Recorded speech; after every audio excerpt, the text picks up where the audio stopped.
In this video, I'm going to show you how to replace the starter on this Chevy Silverado 2500. We're working on the 6.0 liter engine. You can access this from underneath. It's on the passenger side of the engine, so let's get started. Let's disconnect the battery, and I'm just going to disconnect the negative terminal on this one.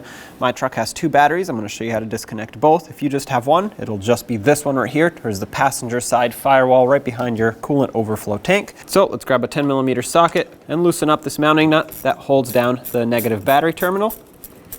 Once it's loose enough, you can just grab it, pull it aside, and make sure that you put it somewhere where it cannot bounce back onto the terminal. I'm going to tuck it right behind there like that. The other one is right behind the driver's side headlight. Same thing applies here. Grab a 10mm, loosen up the mounting nut. It's the same style terminal. Once you loosen it up enough, you should be able to wiggle it right off that battery and just put it down here. Obviously, there's no way it's going to come up by itself. At this point, you have all the power disconnected to the vehicle, so we can continue with our job.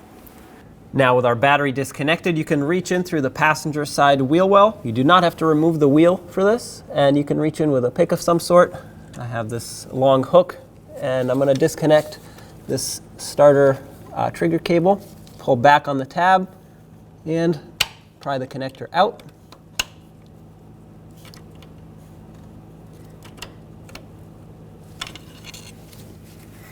You can also reach in from underneath. Once it's unhooked, you should be able to pull it back and disconnect it from the starter. There we go. Set that aside. Now let's use a 13mm socket and remove this mounting nut here for the main power cable to the starter.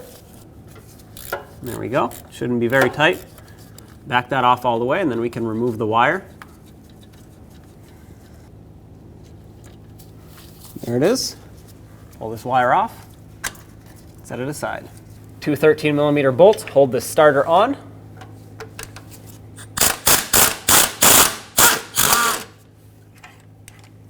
There's one.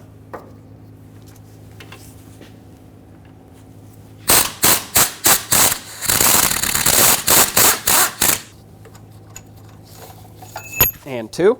Now you can grab the starter, slide it back out of the transmission bell housing, and then down. And there it is. Now grab your starter, slide it in the exact same way it came out. Bring it a little bit further so you can clear the transmission, and then slide it into the bell housing here. When you do this, make sure you don't pinch any wires or anything. There we go. Have your bolts ready, at least one of them, so that you can thread it on. That way this won't fall off as soon as it's lined up.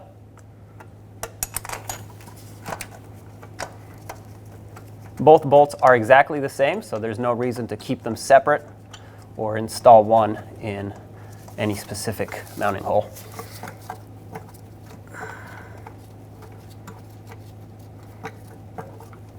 Okay, one is started. Let's start in the second.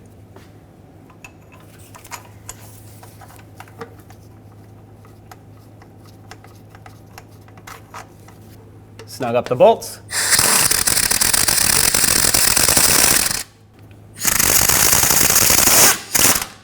Let's torque them. The torque on both of these bolts is 37 foot-pounds. Doesn't matter which one you start with. There's one. And two. Now let's reconnect the main power wire. If it's dirty, corroded, clean it up. Mine is good, so I'm going to resecure it just like so. And then let's put the mounting nut back on. Tighten it up. When you tighten this, you want to make sure that you just snug it and then stop. Otherwise, you will break that stud internally, and then you'll need a new starter. The torque on this is only 80 inch-pounds. It's very low. I can't get a torque wrench in here, so I can't torque it. I'm just going to make it snug, but if you can fit a torque wrench in there, go ahead and torque it. And last thing is going to be to plug in the trigger wire here. My connector, unfortunately, or the locking tab for the connector broke, but yours should click on and over. Let's reconnect the batteries now. It does not matter which one you start with if you have two batteries. I'm just going to start with this one. Place the negative terminal over the negative post of the battery, and with your 10mm socket, carefully snug up this mounting nut on the terminal. Hold it from spinning if necessary, Once you get it snug enough, it should stop spinning. Give it a quick squeeze. Give it about 1/8 of a turn after it bottoms out. If you cannot move this terminal back and forth, you're good to go. Let's move on to the other one.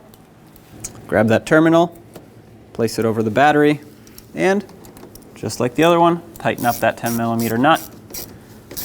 Once it bottoms out, give it about 1/8 of a turn at most. Definitely not more than that. It's tight, it doesn't move, so job is done. When only the best will do, demand TRQ. The only company that lets you view before you do. TRQ is committed to offering the highest quality aftermarket auto parts that are engineered for peace of mind. Thanks for using and viewing with TRQ.